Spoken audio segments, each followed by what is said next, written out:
Welcome to Sweet Life Beat Life. We hope this video helps. In this video, I will explain how to reset your Jeep Renegade oil light.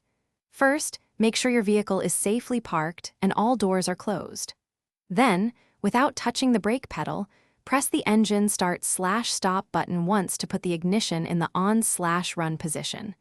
The engine should not be running at this point. Now, with the ignition still in the on/run position and the engine off, you'll need to use the accelerator pedal. Slowly and fully depress the accelerator pedal 3 times.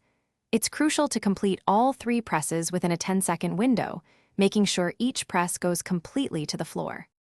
After the 3 accelerator presses, turn the ignition back to the off/lock position by pressing the start/stop button once more without the brake. Now, start your engine as you normally would. The oil change required message should no longer appear. If it does, simply repeat the entire process, paying close attention to the timing and full pedal presses. Remember, resetting the oil light only turns off the indicator. It doesn't perform the actual oil change. Always ensure you've completed your scheduled maintenance before resetting. Consult your owner's manual for the specific oil change intervals recommended for your vehicle. Also, for a fresh ride, check out the link in the description for Little Tree's black ice and other great deals. Regular maintenance keeps your Jeep running smoothly. Thanks for watching. Consider subscribing if we helped you.